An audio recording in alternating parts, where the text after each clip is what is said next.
บายดีพี่น้องปักมา มาเบิ่งสวนมังละหมดใบมันเขากินกับกล้วยปลาเนี่ย ดกแห้งมันยังคือหมกแค่เลย ยังบ่สุก เงี้ยวเล่น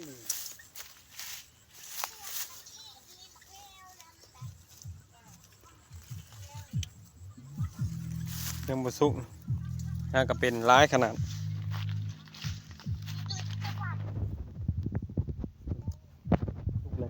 เป็นลาย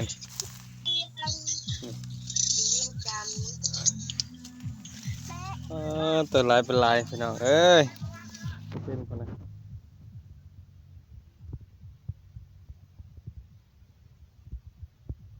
ปลูกไว้ลายเป็นลายดกเป็นดกลายบ่พี่น้องลายบ่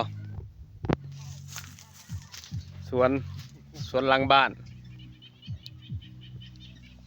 เลยปลากล้วยมีให้หน้าพร้อมยังบ่สุกนี่โอ้ขักโอ้ยสวยอยู่นี่นะละมุด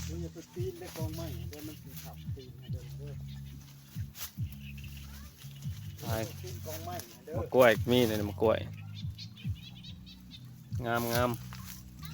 โอ้กกต่ำๆหนึ่งได้นี่นะผมมีกกสูงหนึ่งจะไปปีนหลักดินเดิมขับตีเป็นตกปลาตะพี่น้องปุ๊บโอ้อย่างซูนแห้งกระโดดเลย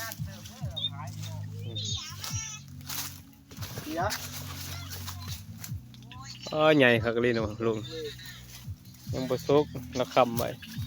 สมบุกคนเรียนกับสิกรรมนู้เนี่ยอย่ามาศึกษาได้เด้อกินเลยกินให้เบิ่งหวานจ่อยแล้วแหละแซ่บบีบหามาสวนกันยังบ่สุกยังบ่ฮอดยามสุกนี่สั่งจองได้เด้อยังบ่ได้ปิดนี่สั่งจองไว้เด้อสดจากสวนหล่นนี่กินให้เบิ่งนี่หมักสุกแล้วนี่มันชุกพร้อมกันเบิดปีเลยมันนี่โตมันงานมันเรื่องมันนี่ชุกธรรมชาติพี่น้องเอ้ยเพิ่นปลูกธรรมชาติ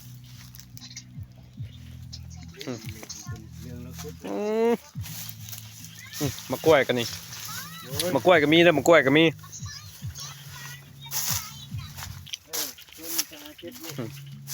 มะกล้วยลายพี่น้องสวนหลังบ้านละหมดเขาหลายจำนวนหลายมีจำนวนหลายนะโอ้ตัวหน่วยงามโอ้หน่วยนี้ใหญ่เลยหน่วยเดียวเลยหน่วยใหญ่คักขนมว่าตาสะออนคันว่าอยากกินกับข้าวนี่โอ้คักเลยคันอยากกินกับข้าวนี่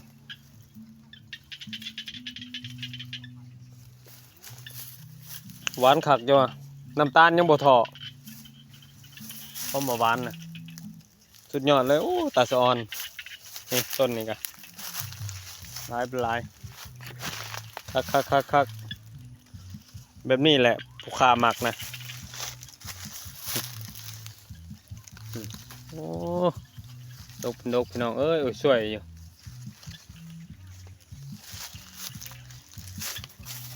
ฮะฝากกดไลค์กดติดตามเด้อคันว่าอยากได้หมักไม้สดจากสวนโอ้มาศึกษาไอเดียนำเพิ่นมาหาแนวพันธุ์เอาเมื่อปลูกลายงามลายเป็นลายเลยฮะฝากกดไลค์กดติดตามไปเด้อพี่น้องเอ้ย